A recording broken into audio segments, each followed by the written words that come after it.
तव समापनम्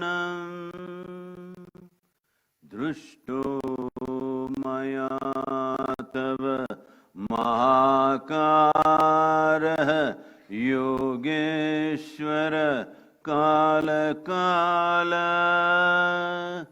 योगेश्वर काल काल.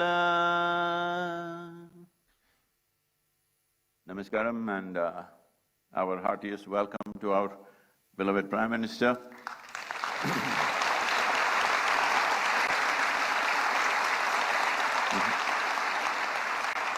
And many other ministers, cabinet ministers and envoys and excellencies. Namaskaram to all of you. And above all, the wonderful volunteers who have supported me every mile.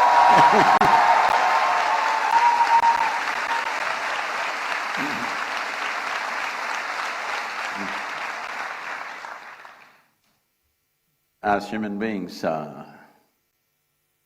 we are here on this planet just in terms of planet's life, just for a few moments. But still, how empowered we are that we can even threaten the life on this planet. This empowerment is the peak of evolution. This is what we are. We are the flower of evolution. We are the consequence of every other creature that has grown in this land, in this planet. But invested with such a sense of intelligence, with such a sense of capability, if we do not function consciously, if we do not function responsibly, our intelligence and our capabilities turn against us. This is what soil degradation is about. Soil degradation has happened, environmental damage has happened, not because there is some evil force sitting somewhere wanting to damage this planet. It is all in pursuit of human happiness and well-being that this is happening. So this is the case of a potato farmer who wanted to eat mangoes and went to the mango tree, but out of sheer habit started digging the earth looking for mangoes. When he did not find mangoes there, he became very furious and dug furiously, and slowly the tree came upon him. This is the case of humanity right now. This is where we are. So, every one of us, knowingly, unknowingly, are partners in this destruction. The only way around is every one of us have to be partners in the solution. There is simply no other way. It is from this basis that Save Soil movement was launched, and in the last 2.5 years, as I've been talking to various agricultural ministries around the world, what was shocking for me was that most agricultural ministries in the world, 85% of the nation, still address soil as an inert substance that can be fixed by adding a chemical or taking out a chemical. But in this culture, we have always referred to soil as our mother. We cannot have an inert mother, we cannot have a dead mother. We need a living mother which will spawn generation after generation. It is not out of our bodies the future generations come. It is from the soil body that the future generations come and thrive. Unfortunately, we have brought that to a certain threat, but fortunately, we are in that cusp of time that if we act now in a determined way, it does not take any rocket science to fix this, nor does it take enormous amount of financial outlays. It just needs the right direction and a committed and approach, a resolute approach towards the solution. We can walk out of it, especially in our country, where 60% of our population still engaged in agricultural activity. And with a history of over 12,000 years of agricultural history in this country, where organized agriculture has been happening for over 12,000 years. But for 12,000 years, we managed our soils well. Only in the last 45 years this has happened, simply because probably the fear of famines of 1940s, the hangover of the 1940s, debilitating famines, we took emergency steps to mitigate that.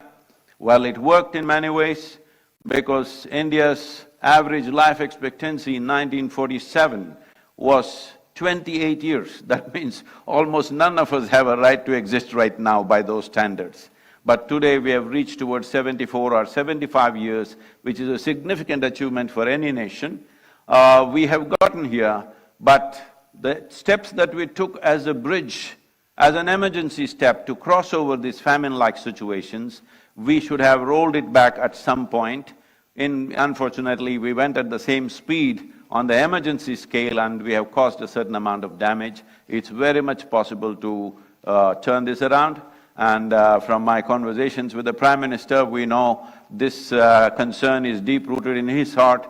It is just that we have to, as citizens of this nation, it is important you stand up and support a possibility, because these are steps which will take 10, 15, 20 years maybe to turn around fully. So when a government has to take long-term steps like this, without the support of the democratic citizens, there is no way no nation can take such steps, because government's terms are usually 5 years in this country. So 5-year term and 20-year policy is a little bit of a difficulty for various reasons. So it is very important people stand up and support this. This is not a protest, this is not an agitation, this is not an expression of anger or resentment. This is an expression of our love and responsibility for the life that we are, and the life that's around us, and the life that should be beyond us. This is very, very important. Right now, what we are threatening is the future generations. Every responsible scientist in the world is pointing out, in about 60 years' time, 90% of the world's soil will be degraded. And that is not a welcome prediction. Definitely this can be turned around with the necessary policies, and it does not need enormous outlays. It needs focus, it needs resolute action, which I'm sure in this day and age, India is very much capable under the able leadership that we have, that we are competent enough to take these steps. So it is not a situation of hopelessness.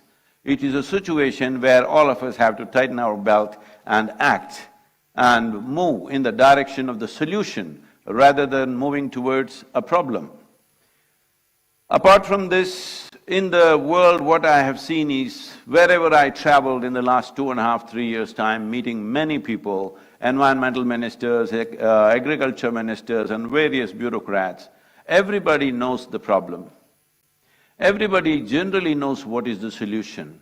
So what I grasped from this was, everybody knows the problem, everybody knows the solution, but they're just waiting for an idiot to bell the cat. So here I am, I thought.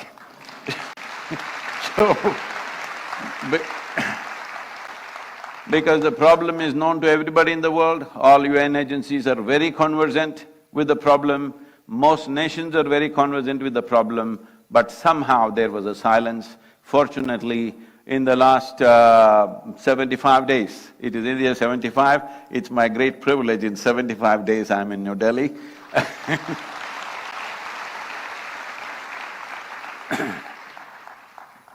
In the last 75 days, 74 nations have come on board for safe soil policy. 2.4 billion people have expressed their concern for soil, which has been never before.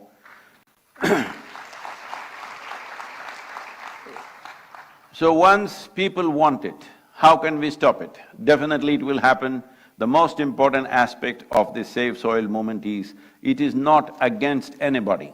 It is not against any industry, it is not against any lobby, it is not against anybody. I've been talking to fertilizer industries, pesticides, herbicides.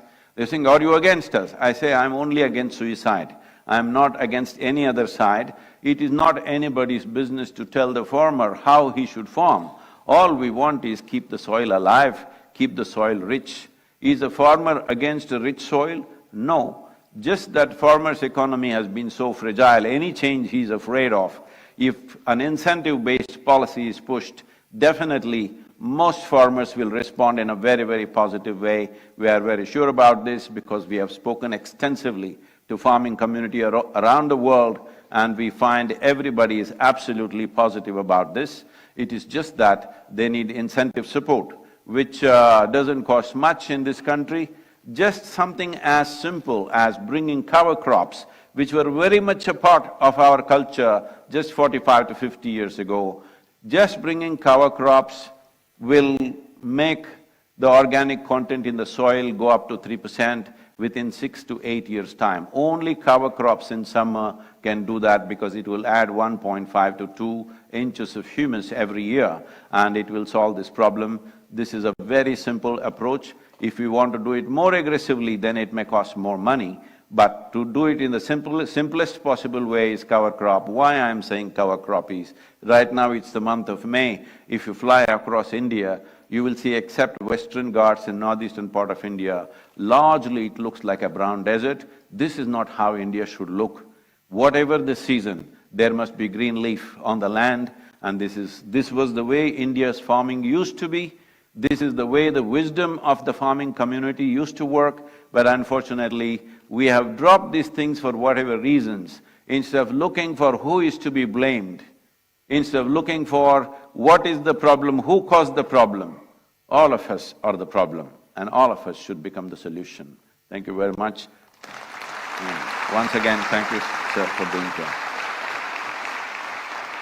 If I can say one, as the Prime Minister has taken up the Solar Alliance, I think there's an immense opportunity. After talking to various leaders around the world, I realize India and the Prime Minister of India could take up the leadership of soil regeneration in India and the world.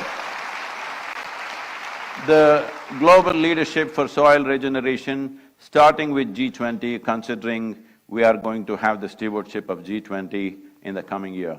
Thank you very much.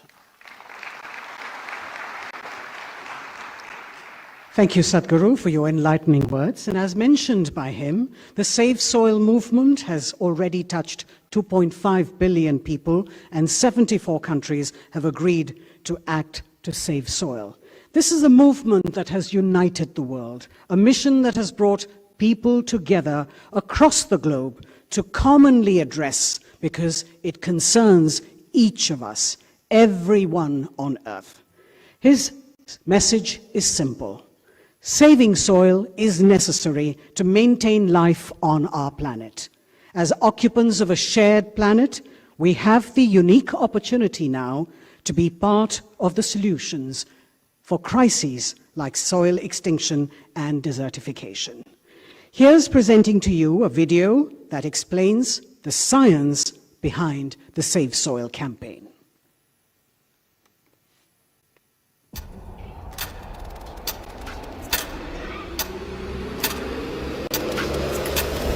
What we are facing now is soil extinction.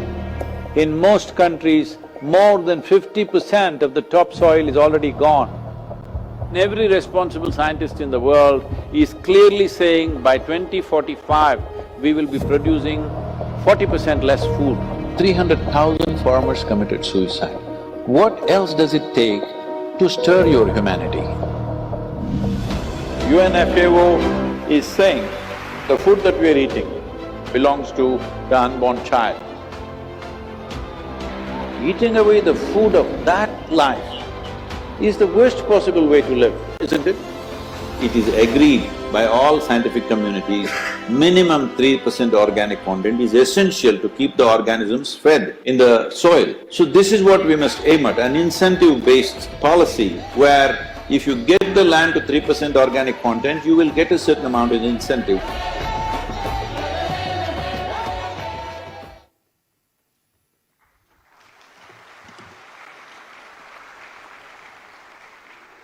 Ladies and gentlemen, as I mentioned earlier, several years ago, the Honorable Prime Minister, Shri Narendra Modi, had launched a nationwide scheme to help farmers to prevent soil deterioration through balanced use of fertilizers and the application of the right nutrients.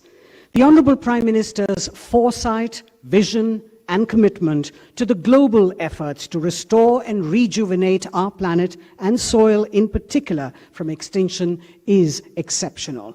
I'd like to request the Honorable Prime Minister of India, Shri Narendra Modi ji, to please address the gathering.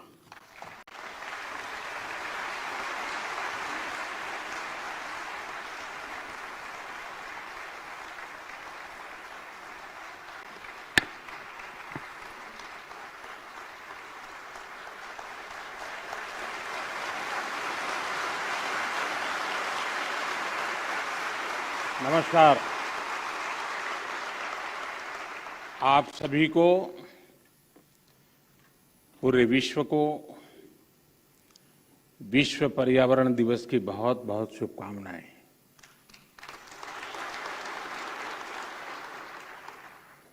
सदगुरु और Isha foundation भी आज बधाई के पात्र हैं। मार्च में उनकी संस्था ने सेव सॉइल अभियान की शुरुआत की थी। 27 देशों से होते हुए उनकी यात्रा और 75वें दिन यहां पहुंची है। आज जब देश अपनी आजादी के 75वें वर्ष का पर्व मना रहा है, इस अमृत काल में नए संकल्प ले रहा है, तो इस तरह के जन अभियान बहुत अहम हो जाते हैं। साथियों, मुझे संतोष है कि देश में पिछले 8 साल में जो योजनाएं चल रही हैं, जो भी प्रोग्राम चल रहे हैं, सभी में किसी न किसी रूप से पर्यावरण संरक्षण का आग्रह है। स्वच्छ भारत मिशन हो या वेस्ट टू वेल्थ से जुड़े कार्यक्रम, अमृत मिशन के तहत शहरों में आधुनिक सीवेज ट्रीटमेंट प्लांट्स का निर्माण हो या फिर सिंगल यूज प्लास्टिक से मुक्ति का अभियान, या नमामि गंगे के तहत गंगा स्वच्छता का अभियान, one sun one grid solar energy पर फोकस हो या इथेनॉल के उत्पादन और ब्लेंडिंग दोनों में वृद्धि, पर्यावरण रक्षा के भारत के प्रयास बहुआयामी रहे हैं। और भारत ये प्रयास तब तक कर रहा है जब दुनिया ने, आज जो क्लाइमेट के लिए दुनिया परेशान है, उस बर्बादी में हम लोगों की भूमिका नहीं है, हिंदुस्तान की भूमिका नहीं है। विश्व के बड़े और आधुनिक देश न केवल धरती के ज्यादा से ज्यादा संसाधन का दोहन कर रहे हैं, बल्कि सबसे ज्यादा कार्बन एमिशन भी उन्हीं के खाते में जाता है। कार्बन एमिशन का ग्लोबल औसत प्रति व्यक्ति 4 टन का है, जबकि भारत में प्रति व्यक्ति कार्बन फुटप्रिंट प्रतिवर्ष आधे टन के आसपास ही है। कहां 4 टन और कहां आधे टन। बावजूद इसके भारत पर्यावरण की दिशा में एक होलिस्टिक अप्रोच के साथ न केवल देश के भीतर बल्कि वैश्विक समुदाय के साथ भी जुड़ करके काम कर रहा है।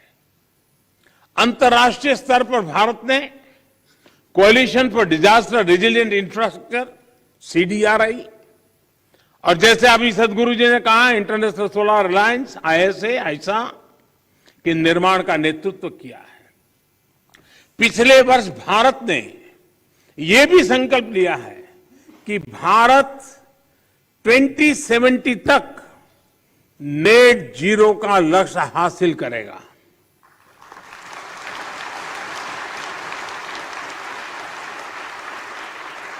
साथियों, मिट्टी या ये भूमि हमारे लिए पंच तत्वों में से एक है। हम माटी को गर्व के साथ अपने माथे से लगाते हैं। इसी में गिरते हुए, खेलते हुए हम बड़े होते हैं। माटी के सम्मान में कोई कमी नहीं है।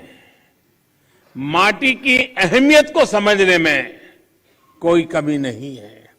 कमी इस बात को स्वीकारने में है कि मानव जाति जो कर रही है उससे मिट्टी को कितना नुकसान हो रहा है, उसकी समझ का एक गैप रह गया है। और अभी सदगुरु जी कह रहे थे कि सबको पता है समस्या क्या है। हम लोग जब छोटे थे तो सिलेबस में किताब में एक पाठ्यक्रम के में एक पाठ पढ़ाया जाता था। गुजराती में मैंने पढ़ा है, बाकियों ने अपनी भाषा में पढ़ा हो शायद। कहीं रास्ते पर एक पत्थर पड़ा था, लोग जा रहे थे, कोई गुस्सा कर रहा था, कोई उस पर लात मार देता था। सब कहते थे देखिए किसने पत्थर रखा, कहाँ से पत्थर आया है, दे समझते नहीं वगैरह। लेकिन कोई उसको उठा करके साइड में नहीं रखता था। एक सज्जन निकले, उनको लगा कि चलो भाई सदगुरु जैसा कोई आ गया होगा।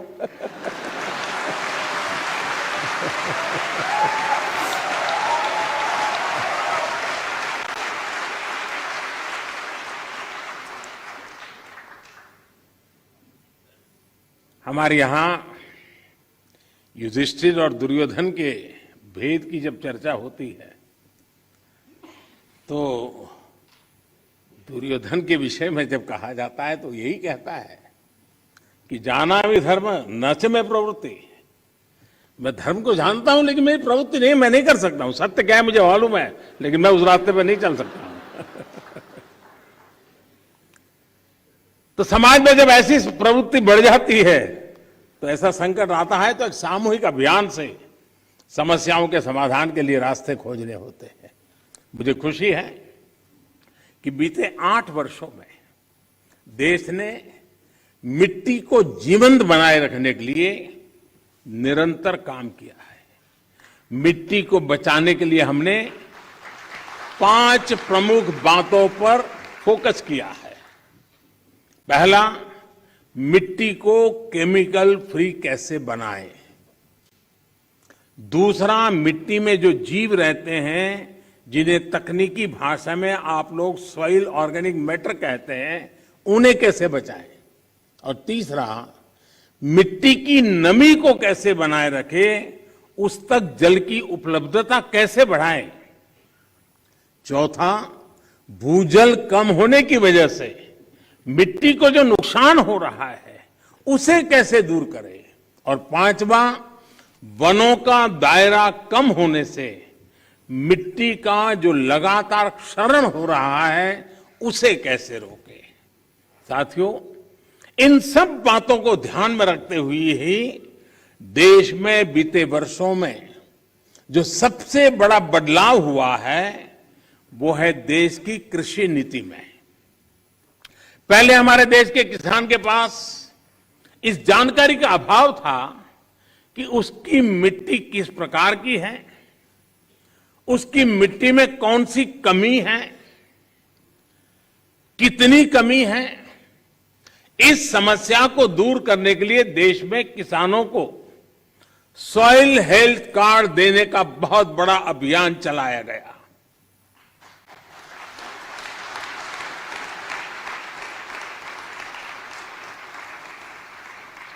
अगर हम किसी को मनुष्य को हेल्थ कार्ड दें ना तो भी अखबार में हेडलाइन बन जाएगी कि मोदी सरकार ने कुछ अच्छा काम किया। ये देश ऐसा है जो सॉइल हेल्थ कार्ड दे रहा है, लेकिन मीडिया की नजर अभी कम है।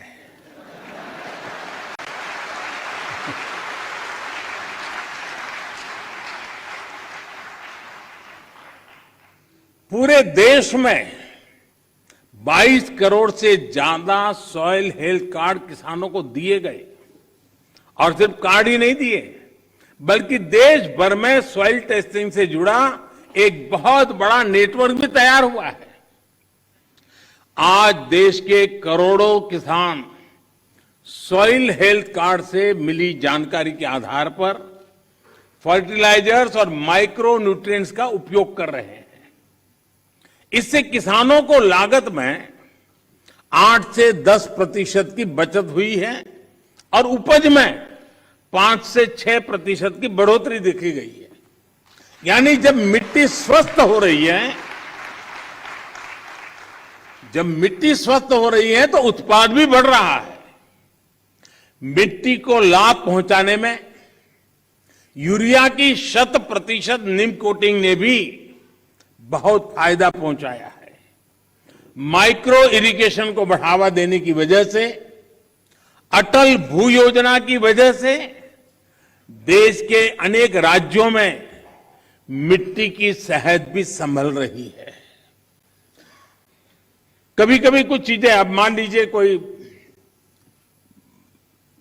1.5-2 साल का बच्चा बीमार है, तबीयत ठीक नहीं हो रही है, वेट नहीं बढ़ रहा है, ऊंचाई में भी कोई फर्क नहीं आता है, और मां को कोई कहे कि जरा इसकी चिंता करो, और उसको कहीं सुना हो कि भाई स्वास्थ्य के लिए दूध वगैरह चीजें अच्छी होती हैं, और मान लो वो हर दिन 10-10 लीटर दूध में उसको स्नान करवा दे, तो उसका स्वास्थ्य ठीक होगा क्या?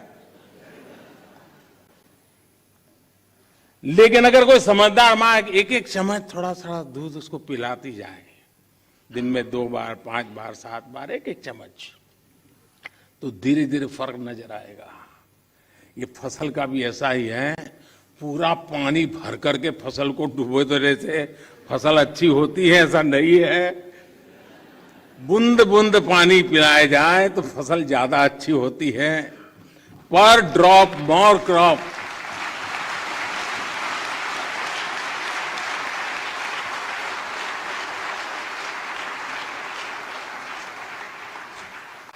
अनपढ़ मां भी अपने बच्चे को 10 लीटर दूध से नहलाती नहीं है, लेकिन पढ़े लिखे हम लोग पूरा खेत पानी से भर देते हैं। खैर, इन सारी चीजों में बदलाव लाने के लिए कोशिश करते रहना है। हम कैच द रेन जैसे अभियानों के माध्यम से जल संरक्षण से देश के जन जन को जोड़ने का प्रयास कर रहे हैं। इस साल मार्च में ही देश में 13 बड़ी नदियों के संरक्षण का अभियान भी शुरू हुआ है। इसमें पानी के प्रदूषण कम करने के साथ साथ नदियों के किनारे वन लगाने का भी काम किया जा रहा है, और अनुमान है कि इससे भारत के फॉरेस्ट कवर में 7,400 स्क्वायर किलोमीटर से ज्यादा की बढ़ोतरी होगी। बीते 8 वर्षों में भारत ने अपना जो फॉरेस्ट कवर 20,000 स्क्वायर किलोमीटर से ज्यादा बढ़ाया है, उसमें ये और मदद करेगा। साथियों, भारत आज बायोडायवर्सिटी और वाइल्ड लाइफ से जुड़ी जिन नीतियों पर चल रहा है, उसने वन्य जीवों की संख्या में भी रिकॉर्ड वृद्धि की है। आज चाहे टाइगर हो, लायन हो, लेपर्ड हो या फिर एलिफेंट, सभी की संख्या देश में बढ़ रही है। साथियों, देश में ये भी पहली बार हुआ है जब हमारे गांव और शहर को स्वच्छ बनाने, ईंधन में आत्मनिर्भरता, किसानों को अतिरिक्त आय और मिट्टी के स्वास्थ्य के अभियान को हमने एक साथ जोड़ा है। गोवर्धन योजना ऐसा ही एक प्रयास है। और जब मैं गोवर्धन योजना बोलता हूं तो कुछ सेक्युलर लोगों को सवाल उठेगा कि ये कौन सा गोवर्धन ले आया है। वो परेशान हो जाएंगे।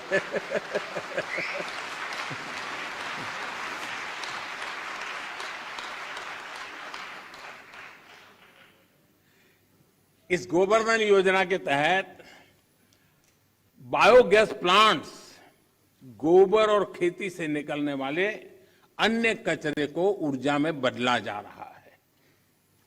कभी आपको काशी विश्वनाथ के दर्शन के लिए जाएं तो वहां एक गोवर्धन का भी प्लांट कुछ किलोमीटर दूरी पर लगा है, जरूर देख के आइए।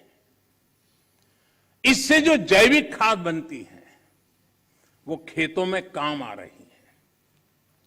मिट्टी पर अतिरिक्त दबाव बनाए बिना हम पर्याप्त उत्पादन कर सके, इसके लिए बीते 7-8 सालों में 1600 से ज्यादा नई वैरायटी के बीज भी किसानों को उपलब्ध कराए गए हैं।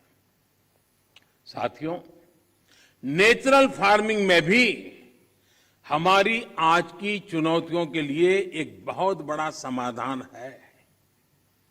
इस साल के बजट में हमने तय किया है कि गंगा के किनारे बसे गांवों में नेचुरल फार्मिंग को प्रोत्साहित करेंगे, नेचुरल फार्मिंग का एक विशाल कॉरिडोर बनाएंगे।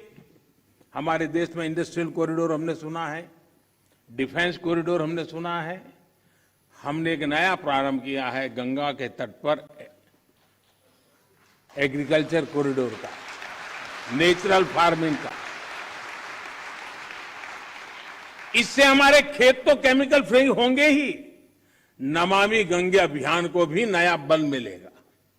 भारत वर्ष 2030 तक 26 मिलियन हेक्टेयर बंजर जमीन को रिस्टोर करने के लक्ष्य पर भी काम कर रहा है। साथियों, पर्यावरण की रक्षा के लिए आज भारत नए इनोवेशंस, प्रो एनवायरमेंट टेक्नोलॉजी पर लगातार जोर दे रहा है। आप सभी ये जानते हैं कि प्रदूषण कम करने के लिए हम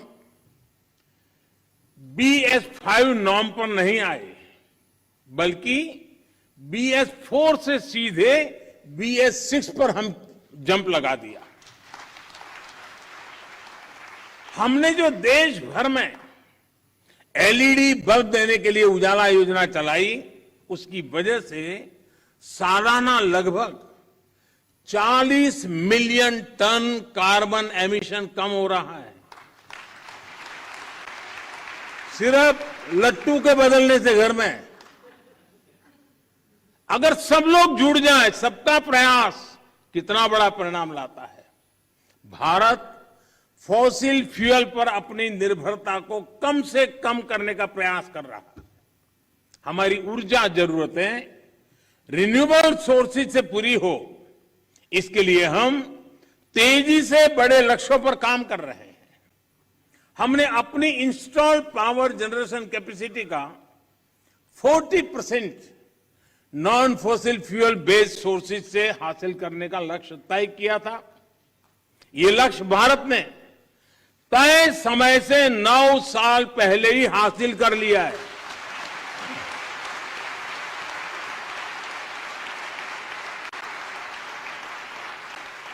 आज हमारी सोलर एनर्जी कैपेसिटी करीब 18 गुना बढ़ चुकी है। हाइड्रोजन मिशन हो या फिर सर्कुलर इकोनॉमी पॉलिसी का विषय हो, ये पर्यावरण रक्षा की हमारी प्रतिबद्धता का प्रमाण है। हमने पुरानी गाड़ियों को लिए स्क्रैप पॉलिसी लाए हैं। वो स्क्रैप पॉलिसी भी अपने आप में एक बहुत बड़ा काम होने वाला है। साथियों, अपने इन प्रयासों के बीच आज पर्यावरण दिवस के दिन भारत ने एक और उपलब्धि हासिल की है, और ये मेरा सौभाग्य है कि खुशखबरी देने के लिए मुझे आज बहुत उचित मंच मिल गया है।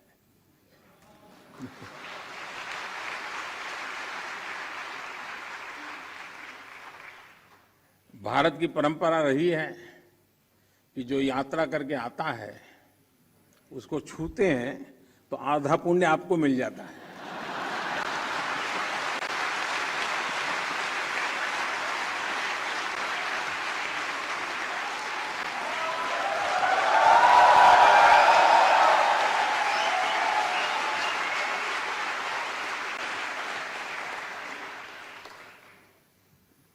ये खुशखबरी मैं आप जरूर सुनाऊंगा और देश को और दुनिया के लोगों को भी आनंद आएगा। हाँ, कुछ लोग आनंद ही ले सकते हैं।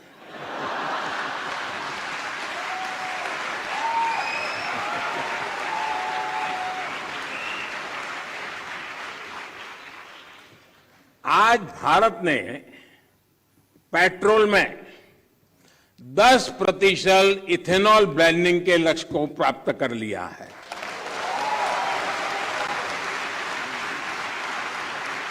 आपको ये जानकर भी गर्व की अनुभूति होगी कि भारत इस लक्ष्य पर तय समय से 5 महीने पहले पहुंच गया है।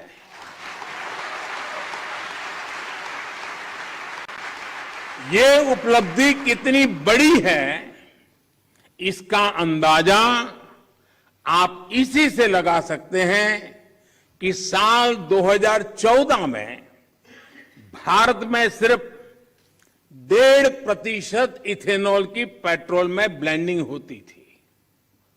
इस लक्ष्य पर पहुंचने की वजह से भारत को 3 सीधे फायदे हुए हैं। एक तो इससे करीब 27 लाख टन कार्बन एमिशन कम हुआ है।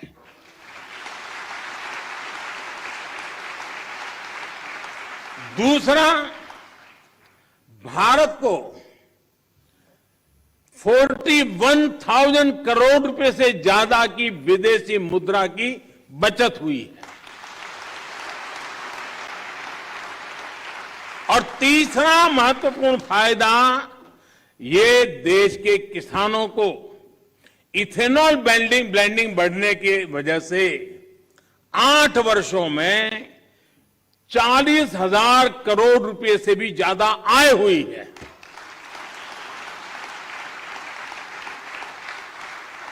मैं देश के लोगों को, देश के किसानों को, देश की ऑयल कंपनियों को इस उपलब्धि के लिए बधाई देता हूं। साथियों, देश आज जिस पीएम नेशनल गति शक्ति मास्टर प्लान पर काम कर रहा है, वो भी पर्यावरण रक्षा में अहम भूमिका निभाएगा। गति शक्ति की वजह से देश में लॉजिस्टिक सिस्टम्स आधुनिक होगा, ट्रांसपोर्ट सिस्टम मजबूत होगा। इससे प्रदूषण कम करने में बहुत मदद मिलेगी।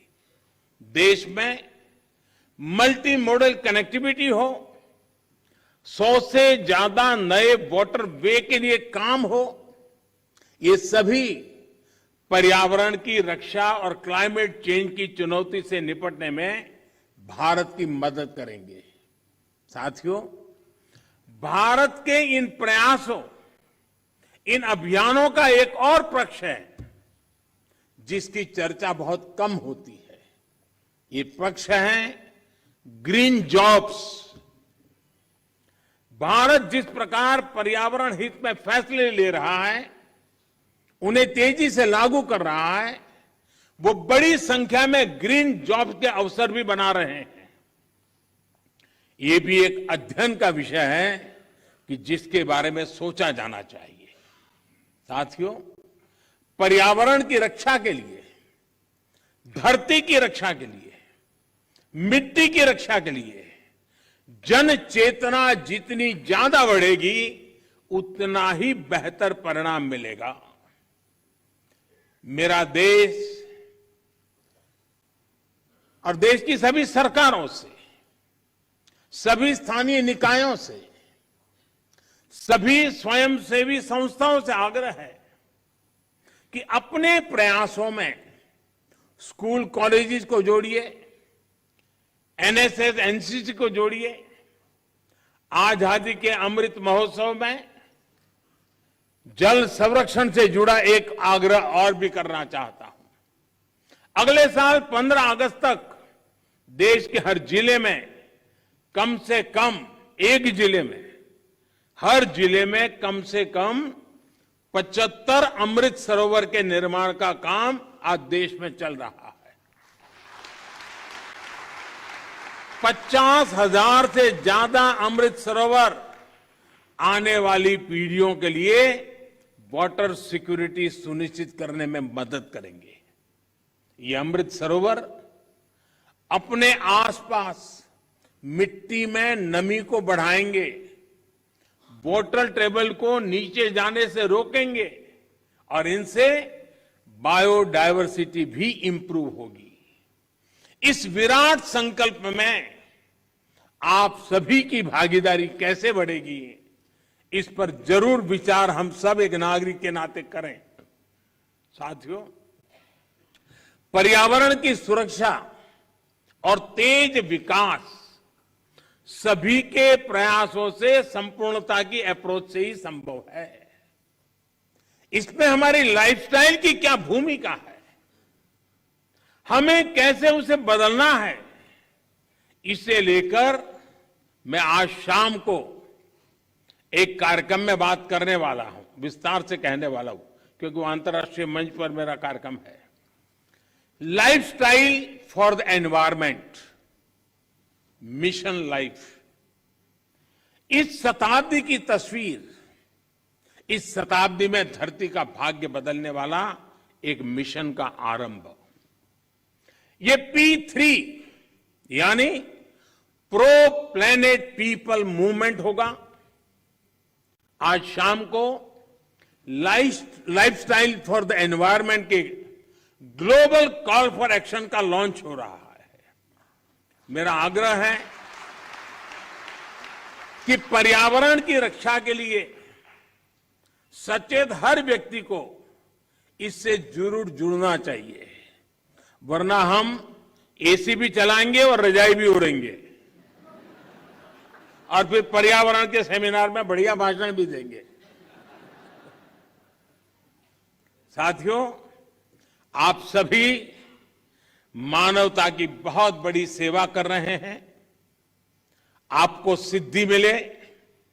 सदगुरु जी ने जो लंबी ये यानी मेहनत वाली यात्रा है, बाइक पे, वैसे उनका बचपन से शौक रहा है ये, लेकिन फिर भी काम बड़ा कठिन होता है। क्योंकि मैं कभी यात्राओं को ऑर्गेनाइज करता रहता था और मैं कहता था मेरी पार्टी में कि एक यात्रा को चलाना मतलब 5-10 साल उम्र कम कर देना, इतनी मेहनत पड़ती है। सदगुरु जी ने यात्रा की, अपने आप में बहुत बड़ा काम किया है और मुझे पक्का विश्वास है कि दुनिया को मिट्टी के प्रति स्नेह तो पैदा हुआ ही होगा, लेकिन भारत की मिट्टी की ताकत का भी परिचय मिला होगा।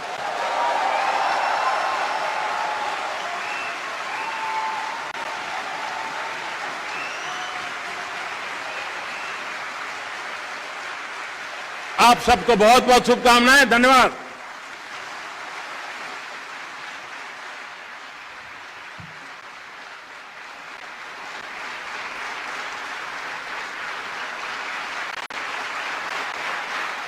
Thank you, Prime Minister, sir.